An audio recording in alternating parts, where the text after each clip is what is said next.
Horrible Harry Cracks the Code by Susie Klein. The Ketchup War. My name is Doug, and I'm in 3rd grade. I write stories about my best friend Harry.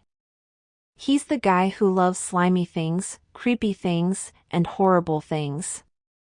He's also the guy who loves being a detective. He sure messed up his last case, though. Mary was talking about it at noontime. We were all eating lunch at room 3B's cafeteria table. Harry, I can't believe you thought Miss Mackle was engaged to the music teacher, she groaned. You were so sure it was Mr. Marks. Some detective you are. Harry stuffed an orange wedge in his mouth and flashed Mary a jack-o'-lantern smile. "Arr, he mumbled. Song Lee giggled. Mary ignored Harry.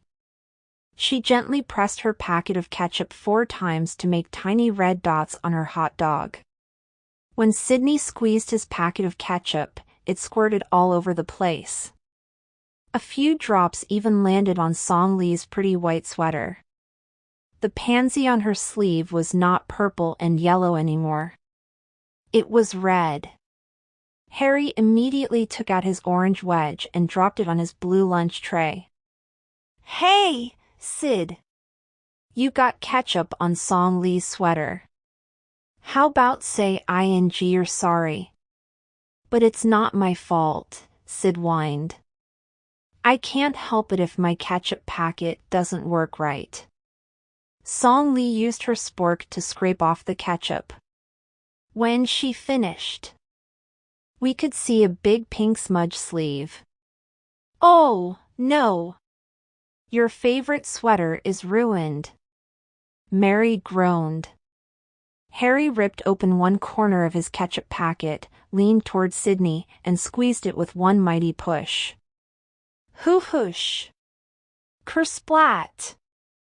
Ketchup landed on Sidney's face. Ue! Ida said.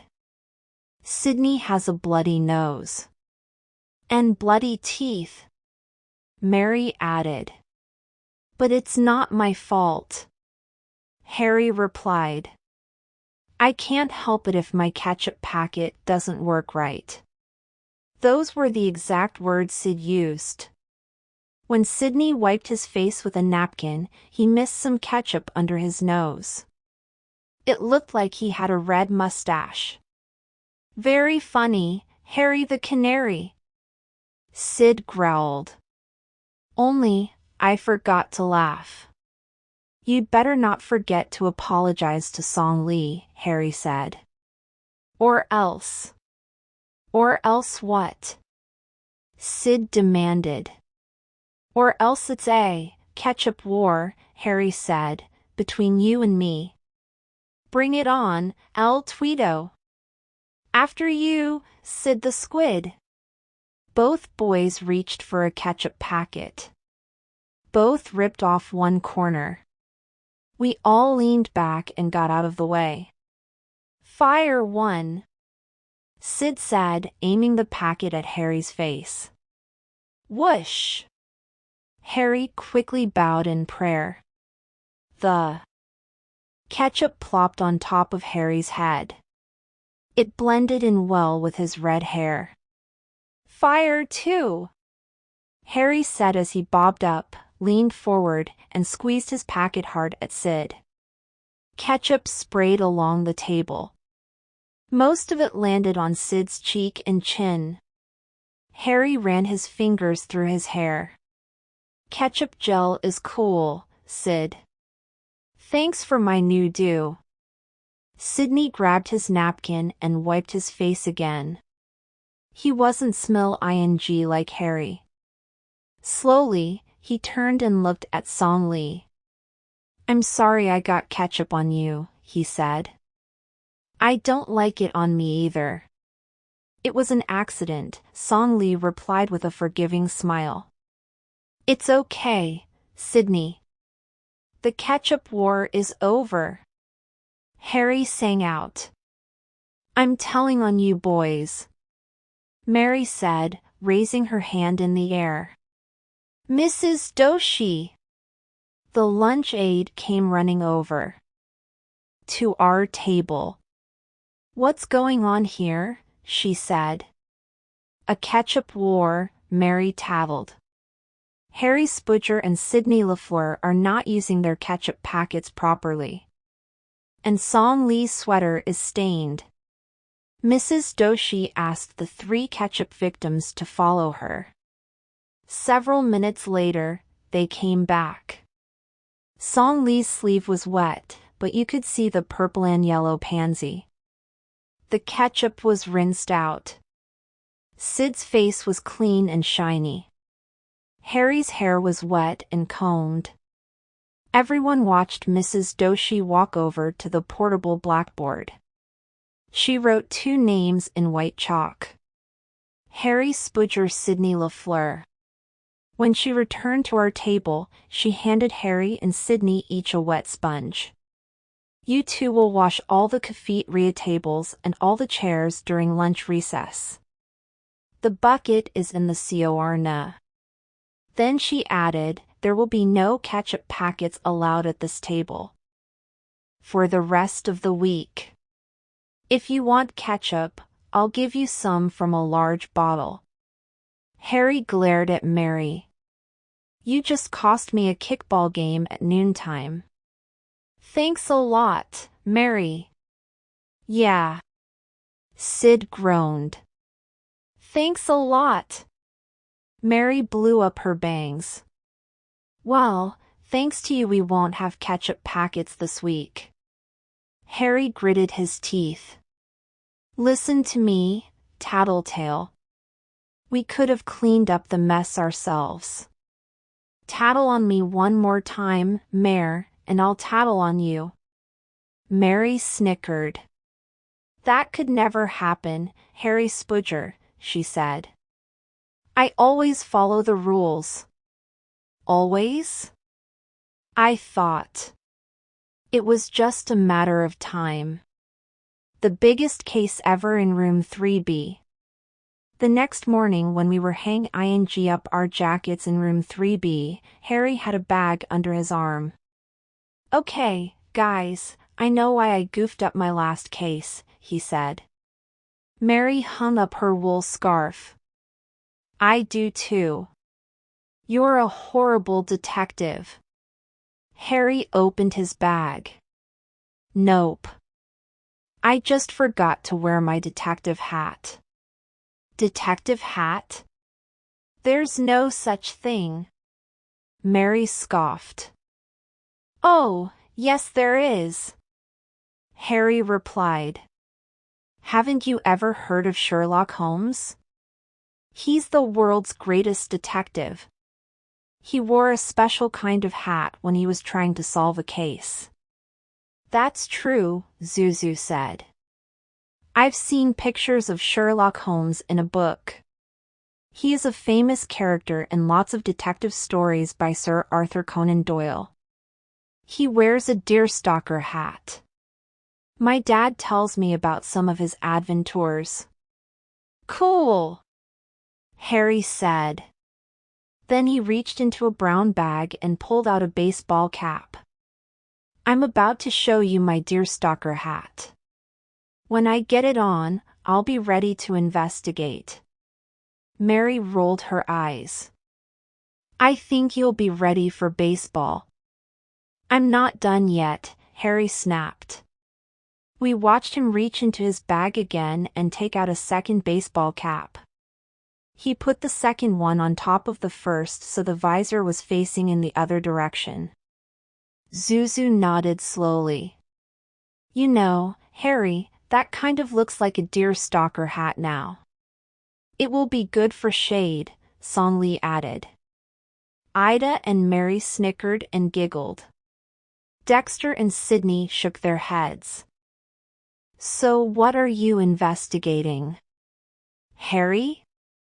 Zuzu asked. Harry took off both caps and hung them up on a hook. Well, that's the problem, Zoo. I don't have a case yet. But when I do, I'll be ready. Oh, boy, I thought. I hope it's an easy one. I didn't want Harry to botch up 2 cases in a row. His reputation as a detective was on the line. As soon as we said the pledge and heard the morning announcements, we got a surprise visitor. It was Mrs. Funderburk, our school cook. She was holding a blue plastic lunch tray with a carton of milk in the upper right-hand compartment. Harry flashed a toothy smile. He loves her. Hi, Mrs. Funderburk, he said. What are you doing out of the kitchen? Hi, Harry. Hi, boys and girls. Hi, Mrs. Funderburk, the class replied. I'm coming around to make an exit-ing announcement to each classroom. Lots of us leaned forward in our seats. I think we have the best students at South School, she said. We all smiled. Harry stood up and took a bow.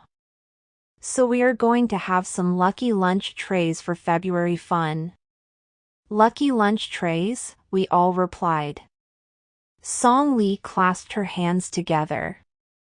Mary pretended to clap. She didn't want to make any noise. And starting today, 1 lucky person each classroom will find an orange star sticker underneath their milk carton or juice box. She lifted her milk carton up and tilted the blue lunch tray so all of us could see. The star is pumpkin orange. Zuzu said. It's big. Ida said. It's sparkly. Mary exclaimed. If you find one, Mrs. Funderburk continued, bring it to me. Then she set her tray down on a nearby desk and reached into her pocket. I will give you this, she said, hold ing up a gold coin. Oh, we said. 1 gold coin for your orange sticker, Mrs. Funderburk said. It will buy you 1 treat from the student's store. Now everyone clapped and cheered. Harry put 2 thumbs up. There's 1 thing in that student's store worth its weight in gold, he announced. We all waited to hear Harry's choice. The light-up wiffle ball. Dexter and I cheered. We thought it was cool too. Mary pooh-poohed it. I'd pick the pink princess notebook. I'd pick the monster eraser with the crazy blue hair, Sid chuckled. I know what I'd pick, Song Lee said softly. My favorite thing. And then she didn't say what it was. Mrs. Funderburk continued, there will be lots of treasures to choose from in the student's store.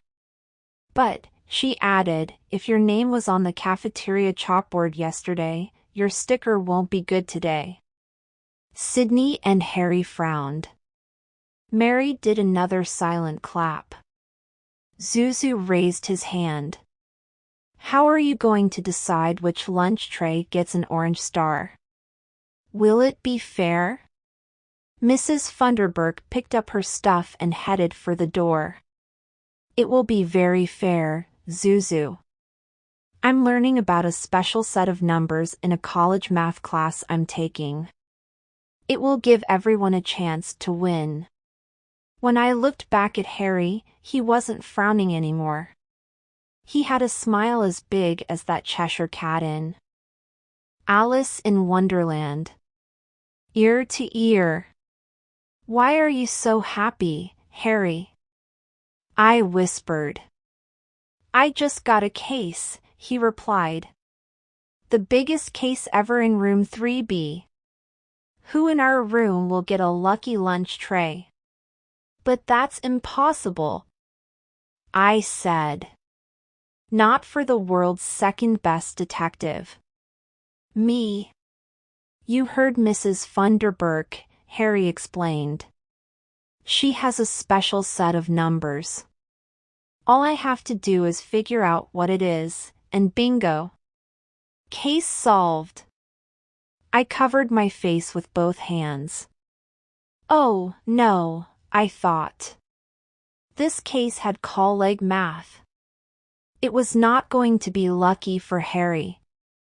The Schnotzsola.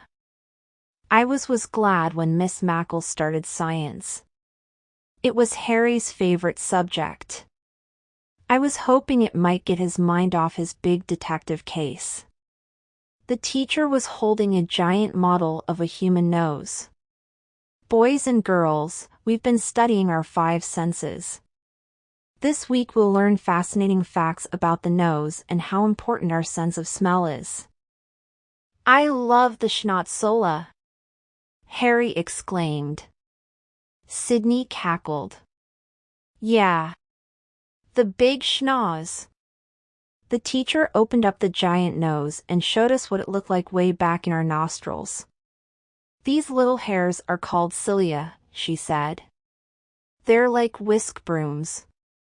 They keep most of the dust and dirt from going down into our lungs. They're so small you can only see them with a microscope. The cilia appear bigger here. Cool! Zuzu replied. I bet the dust and dirt makes good boogers, Harry said. Mary cringed as Song Lee giggled. Actually, Harry, Miss Mackle answered, you're right. Our nose mucus is like glue. It captures all that dust and dirt. So when we blow our nose, we get rid of. Suddenly Sydney sneezed into his hands. Sydney, the teacher said, you just got rid of germs at about 1 mile per hour. Whoa! I said. 100, can I go wash my hands? Sid asked. Good idea, Miss Mackle replied. When Sydney returned, the teacher explained our next activity. You can do this by yourself or with a partner. Find something in our room that smells. Put it in a cup, tape paper over it, and punch a few holes on top. Later, we'll see if we can use our sense of smell to detect what the hidden object is. Harry raised his hand. Yes, the teacher said. May Doug and I go to the cafeteria? I want to ask Mrs. Funderburk if she could donate something that smells for our cup. How resourceful, Harry! Miss Mackle replied. Since it was your idea, and Doug may go. But I'm not send you ing anyone else. Mrs. Funderburk is a very busy lady. Remember to ask her nicely, and thank her for her time. We will, Harry said. Come on, Doug. Mary blew up her bangs. She want Ed to go too. On our way out, Harry grabbed his 2 baseball caps off the hook. Now I knew what Harry was really up to. His Schnotzsola smelled a possibly clue for his big detective case. The first clue. When Harry and I got to the cafeteria, Mrs. Funderburk was holding a vegetable steamer. It looked like a giant chrome castle to me. Just about done, she said. When a whiff drifted our way, I made a face. I didn't like the smell of broccoli. Harry flashed a toothy smile. Are you cooking my favorite vegetable? He asked. I sure am. Mrs. Funderburk replied. Nice hat, Harry. What brings you boys to my kitchen? A favor, Harry said. We're study ing the nose in room 3B, and we need something that smells. Mrs. Funderburk laughed. You came to the right place. How about your favorite green vegetable, Harry? I can cut off one small floret for you. No, thank you, Harry replied. You want something with more aroma? She asked with a smile. Yeah. Something that stinks, Harry replied. Mrs. Funderburk pointed to the menu on the wall. Remember what we had last Friday? Harry patted his stomach. I sure do. I do too, I groaned. That's why I brought a cold lunch. Mrs. Funderburk chuckled. I've got a few portions left. You can take one. All right, Harry exclaimed. As soon as she walked over to the cafeteria refrigerator, Harry and I quickly sniffed around for clues.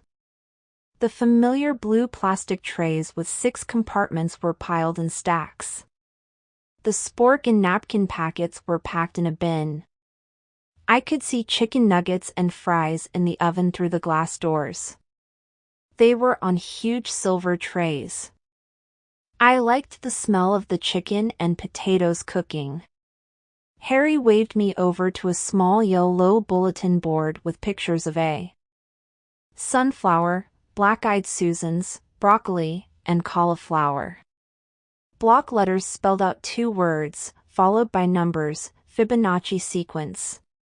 1, 1, 2, 3, dash, dash, dash. Suddenly Mrs. Funderburk was standing next to us. Here, Harry, she said, handing him a paper cup with tinfoil over it. Brewed quollen, thanks a lot, Harry said. Then he abruptly changed the subject. What do the numbers on this bulletin board mean? Mrs. Funderburk smiled and said, Oh, that. Mr. Fibonacci is going to help me place the orange stars on the lucky lunch trays. Run along now, boys.